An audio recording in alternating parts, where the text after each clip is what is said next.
पसीने की स्याही से जो लिखते हैं इरादों को, उनके मुकद्दर के सफेद पन्ने कभी कोरे नहीं होते। हर इंसान नौकरी पाने के लिए दिन रात कड़ी मेहनत करता है। मेहनत करने के बाद वो नौकरी का मुकाम हासिल करता है और नौकरी के बाद उसके पास जो सबसे बड़ी ताकत होती है वो होती है उसका पैसा। पैसा उसे मजबूत बनाता है, चाहे वो बढ़ती उम्र के साथ हो या चलती उम्र के साथ हो। नमस्कार, मैं सोनिका ढटवाल जनवानी कार्यक्रम में आप सबका स्वागत है। आज का हमारा विषय है जीपीएफ पेंशन धारक और उनकी समस्याएं और समाधान। इस विषय पर चर्चा करने के लिए आज हमारे साथ स्टूडियो में उपस्थित है विजय कुमार जी, जो कि सीनियर अकाउंट ऑफिसर हैं, और साथ ही हमारे साथ उपस्थित है राजेंद्र सिंह चंदेल जी, जो कि असिस्टेंट अकाउंट ऑफिसर है। सर, आप दोनों का हमारे इस कार्यक्रम में बहुत बहुत स्वागत है। सर, जैसे कि मैंने अपने दर्शकों को बताया कि आज का हमारा जनवानी का जो हमारा विषय है वो है जीपीएफ धारक और पेंशन धारक, जो उनकी समस्याएं और समाधान है जी। तो मैं बात करूंगी सबसे पहले जो हमारे जीपीएफ और जो पेंशन धारक हैं उनकी हम बात करें, वो इस स्कीम से अगर वो कर्मचारी हैं वो किस तरह से वो लाभान्वित हो सकते हैं, क्या फ़ायदा उनको जो है वो मिल सकता है। सोनिका जी, जो भी हिमाचल प्रदेश के नियमित कर्मचारी हैं जी, और वो 58 साल या 60 साल जैसा भी नियमों में प्रावधान है, रिटायर होते हैं, तो उन्हें क्या, और 10 साल की, कम से कम 10 साल की उन्होंने सेवा दी होती है, तो उन्हें उनकी बेसिक पे का 50% पेंशन दिया जाता है रिटायरमेंट के बाद जी। और इसी तरह से अगर वो नियमित कर्मचारी या उनके क्या बोलते हैं कुछ अकस्मात मृत्यु हो जाती है तो उन्हें उनकी फैमिली को फैमिली पेंशन दी जाती है, पारिवारिक पेंशन दी जाती है। इसी तरह से सरकार ने मतलब सीसीएस जीपीएफ रूल 1960 बनाए थे, तो वो इसलिए बनाए गए थे क्योंकि अगर कर्मचारियों में सेविंग की भावना को बढ़ावा देने के लिए ये बनाए गए थे और उसे क्या बोलते हैं हिमाचल प्रदेश सरकार ने भी वैसे ही अडॉप्ट किया और उसमें समय समय पर उसमें जो भी चेंज उन्होंने करना था वो करके वो अपने सरकारी कर्मचारियों को जीपीएफ सीसीएस रूल 1960 के अंतर्गत वो लेके आए। इसके तहत जो भी सरकारी कर्मचारी जिसकी 1 साल की सेवा हो गई है या फिर वो पहले अपना जीपीएफ कटवाना चाहता है तो वो अपना जीपीएफ कटवा सकता है और उसमें ये प्रावधान किए गए हैं कि वो टाइम टू टाइम अपना एडवांस भी ले सकता है उसमें और उसमें नॉन रिफंडेबल एडवांस भी ले सकता है, उसकी नियमों में प्रावधान है जी। सर, हिमाचल प्रदेश कर्मचारियों की अगर हम बात करें तो वो भी इस पेंशन स्कीम के अंदर आते हैं और उन्हें भी जो है इस स्कीम का फ़ायदा मिलता है। कई बार ऐसा होता है कि जो पेंशन स्कीम्स की बात करें या हम जीपीएफ की बात करें, कई तरह की समस्याएं आती हैं, तो कौन सी ऐसी समस्याएं हैं जो हमारे कर्मचारी जो है वो फेस करते हैं, जो आपके डिपार्टमेंट के पास आती हैं? सोनिका जी, सबसे पहली बात यह है कि जब भी कर्मचारी रिटायर हो रहा होता है 6 महीने पहले उसका पेंशन प्रकरण एजी ऑफिस में आ जाना चाहिए। लेकिन अधिकतर मामलों में ये देखा गया है कि वो टाइम से मतलब एजी ऑफिस पे नहीं आता था और वो प्रोसेस नहीं होता। एजी ऑफिस की ये क्या बोलते मतलब एजी ऑफिस ये चाहता है कि भी जो भी सरकारी कर्मचारी रिटायर हो तो रिटायरमेंट से पहले उसको उसका पीपीओ मिल जाए। तो इस संबंध में कई बार कर्मचारी भी लैप्सेस रहते हैं कि वो अपने फॉर्म नहीं भरते, तो इस तरह से उसमें थोड़ी सी प्रॉब्लम रहती है। जी, सर ने बहुत अच्छी बात बताई कि कर्मचारी का अपने एंड से भी जो है वो समस्या रहती है कि वो 6 महीने, उन्हें पता है कि अगले 6 महीने में वो रिटायर होने वाले हैं, तो उससे पहले जो है वो अपना जो फॉर्म है, अपना जो प्रोसेस है उसको वो शुरू कर दे, तो जल्दी से जल्दी जो है उस चीज़ का समाधान हो सके। और जितना मतलब हमारे पास समय से पेंशन प्रकरण हमारे पास आता है तो हमारी ये कोशिश रहती है कि भाई पेंशन प्रकरण को हम जल्द से जल्द मतलब डिपार्टमेंट को वापस पीपीओ उसका इशू कर दिया जाए ताकि कर्मचारी जब भी रिटायर हो तो उसके पास पीपीओ उसके पास रहे, ताकि एक जो एम्प्लॉइज एक 60 साल की या 58 साल की या 37 साल की उम्र जब भी रिटायर होता है वो 37 साल की सर्विस के लिए, तो रिटायरमेंट के बाद एक सरकार द्वारा एक तोहफा होता है कि पीपीओ मिला है, तो भाई वो खुशी होती है। अगर उसके लिए उसको दौड़ भाग करनी पड़े कि मेरी पेंशन नहीं आई तो वो फिर ठीक नहीं लगता। सर, खुशी के साथ साथ मैं कहूँ तो पैसा शायद ताकत भी देता है कि जब आपके पास पैसा होता है तो वो आपकी ताकत होती है कि मैं जो है कुछ कर सकता हूँ, पैसा बहुत बड़ी आपको ताकत देता है। सर, नई पेंशन स्कीम के बारे में बात करें और पुरानी के बारे में बात करें तो क्या फ़र्क है इनमें? नई पेंशन स्कीम और पुरानी पेंशन स्कीम में दोनों की अलग अलग विशेषताएं हैं। पुरानी पेंशन स्कीम में एक निश्चित राशि जो 10 साल की सेवा जिसने पूरी कर ली है उसको उसकी बेसिक का 50% निश्चित रूप से उसको पेंशन मिलेगी। लेकिन न्यू पेंशन स्कीम में इस तरह का कोई प्रावधान नहीं था। जो क्योंकि अब हिमाचल प्रदेश ने भी 4 मई 2023 से सभी अपने कर्मचारियों को ओपीएस चुनने का विकल्प दिया है। तो उसके बाद वो सभी लोग ओपीएस में आ गए जिन्होंने उसका विकल्प को चुना है। और ओपीएस में एक और ये भी है कि ओपीएस में कम्यूटेशन का भी प्रावधान है जो कि एनपीएस में नहीं था। तो इस तरह से बहुत, और ओपीएस होने से कर्मचारी जीपीएफ भी कटवा सकता था अपनी इच्छा से, मिनिमम 6% और मैक्सिमम बेसिक पे वो जीपीएफ में अंशदान कर सकता था। लेकिन एनपीएस में ऐसा जीपीएफ की कोई सुविधा नहीं है। एनपीएस में एक निश्चित राशि उसकी बेसिक पे से कटती है और वो सरकार द्वारा एनएसडीएल में जमा की जाती है, और उसकी जो पेंशन निर्धारित होती है वो मार्केट के हिसाब से होती है, तो उसकी कोई निश्चित सीमा नहीं कि कितनी उसको मिलेगी। इसीलिए अधिकतर लोग जो है ओपीएस के लिए ही उन्होंने ऑप्ट किया है, और हिमाचल प्रदेश में लगभग 98% कर्मचारियों ने ओपीएस को ऑप्ट किया है। जी, तो हम कहें कि नई पेंशन स्कीम और पुरानी पेंशन स्कीम दोनों के अपने अपने जो हैं वो फ़ायदे हैं। जी सर, बात करें जैसे हम पेंशन की बात कर रहे हैं, अब मैं थोड़ा सा पेंशन जो है जो व्यक्ति जिंदा है उसके लिए भी है, और अगर मृत्यु हो जाती है, अगर मैं पारिवारिक पेंशन के बारे में आपसे बात करना चाह रही हूँ कि पारिवारिक पेंशन कैसे मिलती है? सोनिका जी, जैसे ही जो भी सरकार के नियमित कर्मचारी है या उनकी सर्विस के अंदर डेथ हो जाती है तो उनको पारिवारिक पेंशन लगाई जाती है। इसी प्रकार जो आदमी रिटायर हो जाते हैं उनको पेंशन लगी हुई है, तो अगर उनकी मृत्यु हो जाती है तो उनके परिवार को पारिवारिक पेंशन लगाई जाती है। और वो जो आदमी रिटायर हो गया है, जो कर्मचारी रिटायर हो गया, उनको पेंशन ले रहा है, तो उसमें उनके पीपीओ में पहले ही हम पेंशन पारिवारिक पेंशन प्राधिकृत कर देते हैं, अथराइज कर देते हैं। तो जैसे ही कर्मचारी की मृत्यु होती है और ट्रेजरी अफसर में ट्रेजरी ऑफिस जाके अपना सर्टिफिकेट जो भी उनके डॉक्यूमेंट उनको चाहिए दे के अपना पारिवारिक पेंशन शुरू करा सकते हैं, ताकि किसी भी को भी कोई हरासमेंट ना हो। सर, जैसे कि आप पारिवारिक पेंशन की, जैसे किसी को आपने हरासमेंट की बात की, कई बार जो है कई तरह की समस्याएं आती हैं, तो किस तरह की समस्याएं जो है पारिवारिक पेंशन में आती हैं और कैसे उनका समाधान किया जा सकता है? सोनिका जी, सबसे बड़ी जो समस्या है कि नाम की समस्या आती है। जी। अब परिवार में जब भी पेंशन के पेपर भरे जाते हैं तो कर्मचारी अपनी वाइफ को, पत्नी को उस नाम का वही नाम भर देते जो उनके घर में होते हैं, लेकिन डॉक्यूमेंट के हिसाब से नहीं भरा जाता, या डॉक्यूमेंट में जो नाम है उसके हिसाब से नहीं भरा गया तो ट्रेजरी में वो ऑब्जेक्शन लगता है कि आपने पारिवारिक पेंशन फलां आदमी को प्राधिकृत की थी लेकिन इनका नाम तो ये, फिर उसमें थोड़ी समस्या रहती है उनको, फिर वो नाम अपना ठीक कराना पड़ता है और पारिवारिक पेंशन में डिले होती है।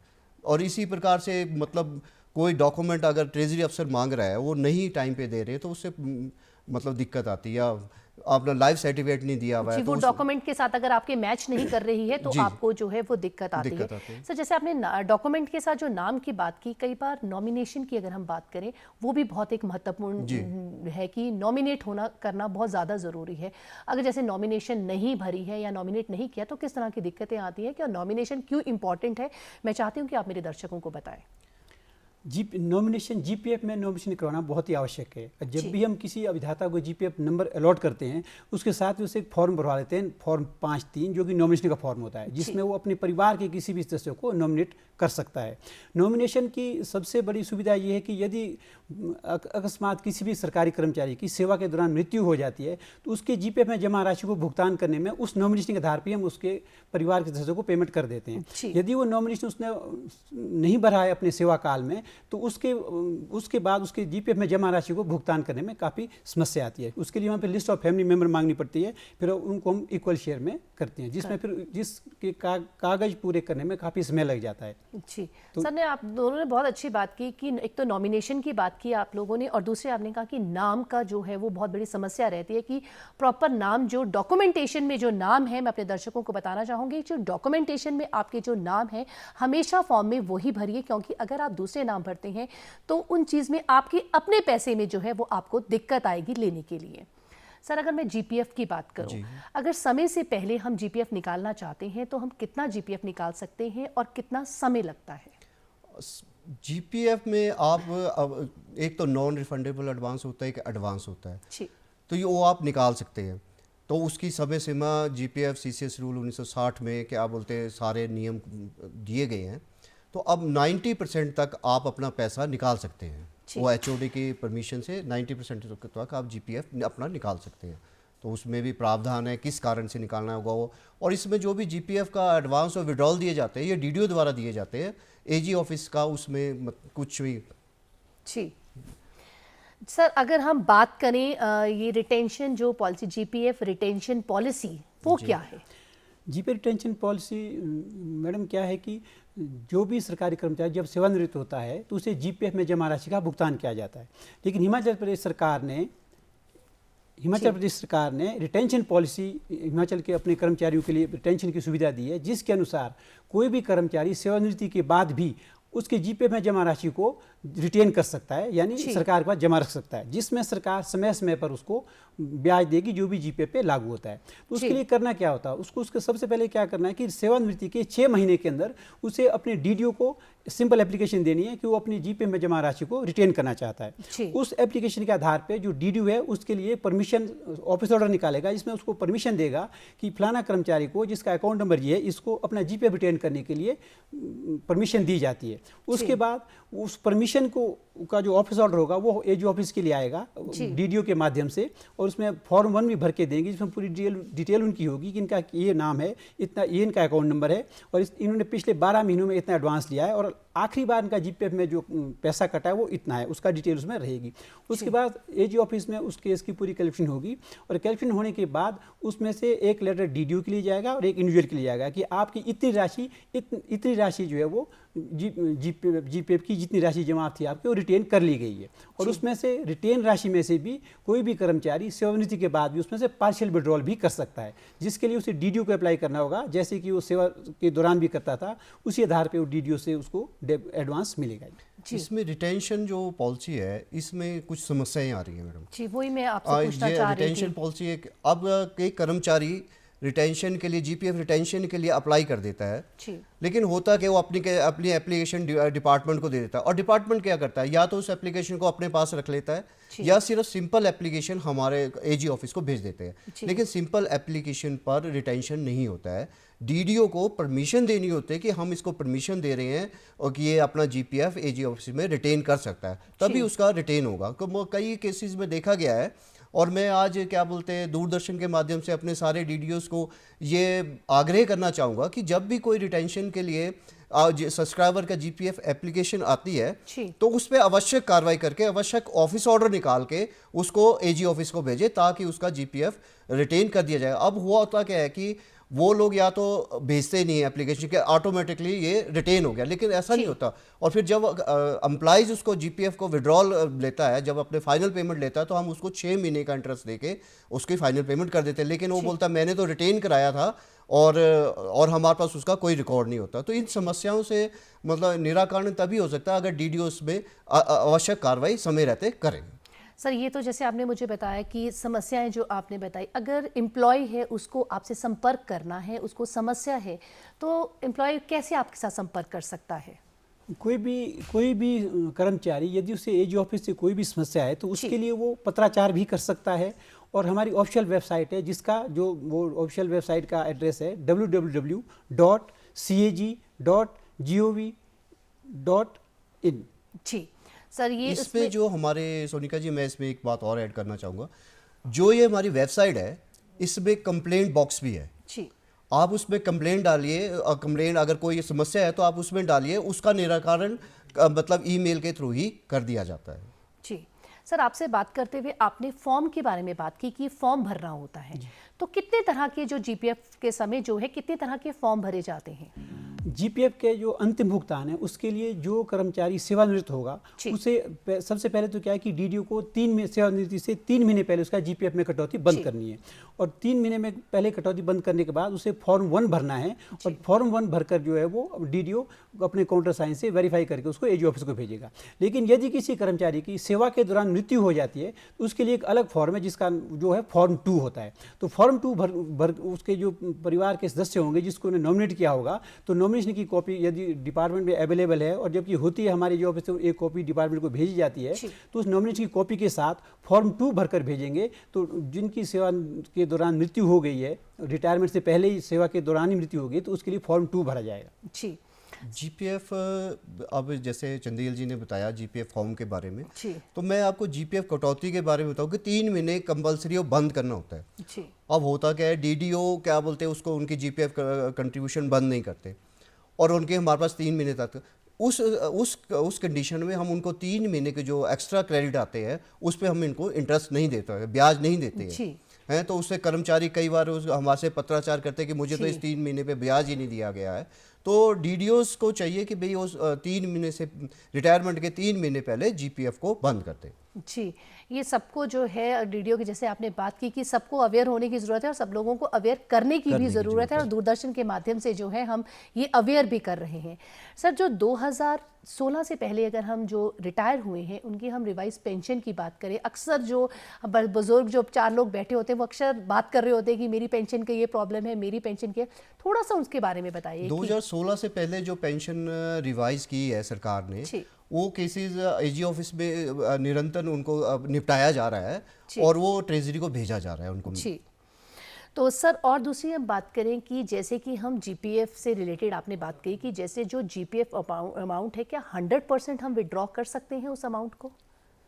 नहीं मैडम, हम 100%, जैसा कि पहले भी बताया, 90% तक हम उसको विड्रॉ कर सकते हैं। 100% तो फिर फाइनल पेमेंट में होगा, या तो जब आदमी रिटायर होता है या उसने नौकरी छोड़ दी है तब। वैसे तो जीपीएफ से 75% तक जो है डीडीओ सैंक्शन कर सकता है, लेकिन 90% तक जो पावर है वो सिर्फ एचओडी को ही है। एचओडी की परमिशन से ही 90% वो एडवांस ले सकता है, अदरवाइज 75% ही है जो डीडीओ के द्वारा उसको सैंक्शन किया जाता है। वो भी भिन्न भिन्न प्रयोजन के लिए, उसमें प्रयोजन दिए हुए जिसके लिए उसको एडवांस मिल सकता है और नॉन रिफंडेबल एडवांस मिल सकता है। सर, ये जो ओपीएस जो लागू हुआ है, मैं चाहती हूँ कि मेरे दर्शक जो ओपीएस का फ़ायदा उठा रहे हैं उनको बताएं कि उनको क्या क्या इससे फ़ायदे होंगे, कि क्या क्या ओपीएस से, जो जिन्होंने ओपीएस स्कीम अप्लाई की है, जो ली है, तो उससे क्या क्या फ़ायदे हैं। ओपीएस में जैसे हमने पहले भी हमने कहा है कि ओपीएस और एनपीएस दोनों अलग अलग उसमें प्रावधान है। तो ओपीएस में ये है कि रिटायरमेंट के दौरान यदि किसी की 10 साल सेवा हो गई है, उससे नौकरी उसने कर लिया, 10 साल उसकी क्वालिफाइंग सर्विस है, तो उसको बेसिक का मिनिमम 50% उसको पेंशन मिलेगी। और एनपीएस में ऐसी कोई गारंटी नहीं है। एनपीएस में तो जितना उसका पैसा जमा हुआ है और गवर्नमेंट शेयर के बाद मार्केट से जो भी निश्चित होगा वो उस हिसाब से ही होगा, उसमें निश्चित कुछ नहीं है कि कितनी उसको पेंशन लगेगी। और ओपीएस में ये है कि जितना उसका बेसिक है उसका 50% उसको लगेगा, जिसकी मिनिमम 10 साल सर्विस है उसको मिनिमम 50% जरूर लगेगा। और कॉम्पिटिशन का भी जहाँ तक बात है, तो पहले भी मैंने कहा था कि ओपीएस में कॉम्पिटिशन की सुविधा है, जिसमें काफ़ी राशि जो है वो कर्मचारी को एडवांस में मिल जाती है और उसके वेतन पेंशन से वो प्रतिमाह कटौती उसकी होती रहती है। लेकिन एनपीएस में कॉम्पिटिशन करने की कोई सुविधा नहीं है। जी, 4/5/2023 जब ओपीएस स्टेट में लागू हुआ, तो अभी तक मैं आपको दूरदर्शन के माध्यम से बताना चाहूँगा कि 4000 केसेस, हमने 4000 केसेस में पेंशन लगा दी है ओपीएस के केसेस में, जो रिटायर हो गए थे लोग और उन्होंने ओपीएस ऑप्ट की थी। जी सर, जैसे हम बात करते हैं जीपीएफ, जैसे हमने बात की ओपीएस की भी और जीपीएफ की भी, एक पिन जनरेट होता है ताकि जो एम्प्लॉय जो है इसका फ़ायदा ले रहा है, तो वो कैसे उस पिन को कितने टाइम में जनरेट हो जाता है और उस पिन से उसको क्या फ़ायदे होते हैं? मैंने 15/5/2003 से पहले जितने भी लोग जीपीएफ जिनको हमने नंबर अलॉट कर रखा था, उन सभी को हमने सेक्रेट पिन नंबर पहले से इशू कर दिए गए थे। अब 4 मई 2023 को एनपीएस से जो लोग ओपीएस में आए उन सभी को हमने लगभग 1,20,000 से ज़्यादा लोगों को हमने जीपीएफ नंबर अलॉट कर दिए गए। और उनके लिए जो हमने वो रखा है, जो पिन नंबर रखा है, पिन नंबर हमने उनका रखा कि जो भी सरकारी कर्मचारी है सभी को स्टेट गवर्नमेंट ने यूनिक आईपी नंबर दे रखा है। तो हमने अब क्या किया है कि जिसका भी आईपी नंबर है उसके जो लास्ट 4 डिजिट है वही उसका पिन नंबर होगा। तो पिन नंबर से सुविधा ये होती है कि माई जीपीएफ ऐप जो है प्ले स्टोर से डाउनलोड वो कर सकते हैं, जिसके माध्यम से अपने खाते की वो जांच कर सकते हैं कि उनका जो पैसे की कटौती हुई है अब तक उनके खाते में कितना पैसा जमा हो गया है। तो पिन नंबर से वो जनरेट कर सकते हैं और एजी ऑफिस की साइट से भी देख सकते हैं वो, और प्ले स्टोर से माई जीपीएफ ऐप डाउनलोड करके भी उसमें से अपना वो खाता चेक कर सकते हैं। सर, जैसे नौकरी की हमने त्यागपत्र की बात की कि उसको पहले भी अपना वो जीपीएफ निकाल सकता है, जैसे वो त्यागपत्र देता है तो क्या उसको जीपीएफ निकाल सकता है वो? हाँ, अगर वो अपना त्यागपत्र दे रहा है तो उसके जितना भी पैसा जीपीएफ अकाउंट में पड़ा है वो अपना विड्रॉल कर सकता है। तो उसके लिए उसको कितने समय पहले जो है वो? नहीं, उसमें ऐसा कुछ नहीं। जब भी उसका त्यागपत्र अथॉरिटी द्वारा एक्सेप्ट कर लिया जाता है, वो अपना फॉर्म भरेगा, जीपीएफ फॉर्म 1 भर के अपने डीडीओस को देगा, डीडीओ एजी ऑफिस को भेजेगा और हम उसकी फाइनल पेमेंट कर देंगे। सर, ऐसे जिस आप जो अकाउंट में जैसे डील करते हैं, आपको क्या लगता है कि जो मेन जो पॉइंट्स हैं कि लोग किस तरह की जो है दिक्कतें जो अपने आप जो है अपने लिए क्रिएट करते हैं? हम कहते हैं कि जैसे फॉर्म, सर ने बताया कि फॉर्म प्रॉपर्ली नहीं भरते या नाम प्रॉपर्ली नहीं भरते, तो ऐसे कौन कौन सी समस्याएं आप लोग जो फेस करते हैं, ताकि मैं दूरदर्शन के माध्यम से लोग अवेयर हों कि इस तरह की जो समस्याएं हैं वो आप जो दिक्कतें हैं उनको दूर करें तो आपका काम जल्द से जल्द हो जाएगा। सुनकर जी, सबसे जो ज़्यादा प्रॉब्लम आती है वो नामांकन पत्र में आती है, के नॉमिनेशन में आती है। जी। प्रत्येक कर्मचारी को अपना जीपीएफ का नॉमिनेशन प्रॉपर भरना चाहिए और टाइम टू टाइम उसको चेंज करा लेना चाहिए। अगर उसकी फैमिली में कोई विस्तार होता है, पहले क्यों होता क्या है कि जब आदमी ज्वाइन करता है ऑफिस को तो अपने माँ बाप और शादी नहीं हुई होती, अपने माँ बाप को नामांकन में लिख देता है, लेकिन होता क्या उसके बाद भूल जाता है कि मैंने उसको चेंज भी करना, शादी हो गई, बच्चे हो गए, कुछ नहीं वो चेंज करता है। और माँ बाप के होता क्या, अगर कोई मिस हैपनिंग हो जाए, होता क्या कि पहला राइट वाइफ का है कि उसको पैसा उसको मिलना चाहिए, लेकिन नहीं मिलेगा उसको क्योंकि नॉमिनेशन नहीं है उसके अगेंस्ट करी हुई। तो फिर वो क्या होता है, नॉमिनेशन ना होने की वजह से जितना भी 2C में जीपीएफ रूल में जो प्रावधान है उसके जो फैमिली मेंबर दिए गए हैं उनको सारा पैसा बराबर रूप में बांटा जाता है। फिर तो नामांकन पत्र बड़ा भी जरूरी है। जी सर, ये रिटेंशन विड्रॉल की अगर हम बात करें वो क्या है? रिटेंशन विड्रॉल मैडम, जो स्टेट गवर्नमेंट ने रिटेंशन पॉलिसी लागू की है जिसके द्वारा सरकारी कर्मचारी सेवानिवृत्ति के बाद भी अपना पैसा जीपीएफ में रिटेन कर सकता है। ये उसमें से अगर वो पार्शियल विड्रॉल लेना चाहता है, यानी उसका कुछ कम राशि को विड्रॉल करना चाहता है, एडवांस लेना चाहता है, उसकी उसमें सुविधा उसको प्रदान की गई है। वो अपने डीडीओ को अप्लाई करेगा और डीडीओ उसको सैंक्शन करने के बाद उसको जितना भी उसने अप्लाई किया है 75% तक वो उसमें से एडवांस ले सकता है। जी सर, आपने कम्यूटेशन वर्ड का इस्तेमाल किया था, वो क्या है? कम्यूटेशन मतलब पेंशन में जो ओपीएस स्कीम है उसके तहत जब भी कोई कर्मचारी सेवानिवृत्त होता है तो उसको पेंशन के रूप में 3 लाभ मिलते हैं। एक मिलता है कि उसको पेंशन मिलती है जिसके लिए हम पीपीओ इशू करते हैं, एक उसको ग्रेच्युटी की पेमेंट मिलती है और तीसरी उसकी मिलती है कम्यूटेशन। कम्यूटेशन में क्या होता है कि कोई भी सरकारी कर्मचारी अपनी जिसकी उसको पेंशन उसकी फिक्स हुई है उसके 40% तक की राशि को कम्यूट कर सकता है। उसमें टेबल बना हुआ है जो कि एज के हिसाब से उसमें टेबल के हिसाब से उसमें गणना की जाती है और उतनी राशि उसको पेमेंट कर दी जाती है जिसकी रिकवरी वो हर महीने उसकी पेंशन से होती रहती है। जी सर, हमारे जो सीनियर सिटीजन हैं, अगर हम बात करें उनकी 75 साल की उम्र के बाद की बात करें, पेंशन की बात करें, उनको रहता है कि शायद 75 साल के बाद जो कम्यूटेशन, जैसे कि सर ने बताई कि इतना पैसा जो है वो कम्यूटेट कर सकता है, तो 75 साल के बाद जब रिटायर होता है तो उसके बाद क्या पेंशन जो उनको वो पूरी मिलनी शुरू होती है या उसमें फिर भी कुछ बदलाव होते हैं? जब भी कम्यूटेशन की रिकवरी हो जाती है मैडम तो ट्रेजरी ऑफिसर अपने आप ही उसको क्या बोलते हैं फुल पेंशन देना शुरू कर देता है। जी सर, अगर हम जैसे हमने जीपीएफ की बात की, हमने ओपीएस की भी बात की और हम पेंशन के जैसे आज के समय की अगर हम बात करें, जो अब के समय के जो एम्प्लॉयज़ जो रिटायर हो रहे हैं वो किस तरह की दिक्कतों का सामना कर रहे हैं? क्या जैसे कि हम बात करें कि जैसे आपने बताया कि वो फॉर्म नहीं भरते, आपने और चीज़ें की बताई कि कई बार बजट की भी बात करते थोड़ा डिले होता है, क्या इस तरह की भी दिक्कतों का सामना होता है? मैडम, जहाँ तक फॉर्म की बात ना, कई डीडीओ में देखा गया कि वो क्या करते हैं कि सिर्फ अपने स्टैंप पर साइन किए और साइन करने के बाद और सब्सक्राइबर के साइन करने के बाद फॉर्म वैसे ही भेजते थे खाली। तो डीडीओ को ये चाहिए कि जितने भी कॉलम उस पर बने हुए हैं तो उनको सभी को भरे, तो उससे क्या होता है कि किसी भी मामले को निपटाने में आसानी होती है।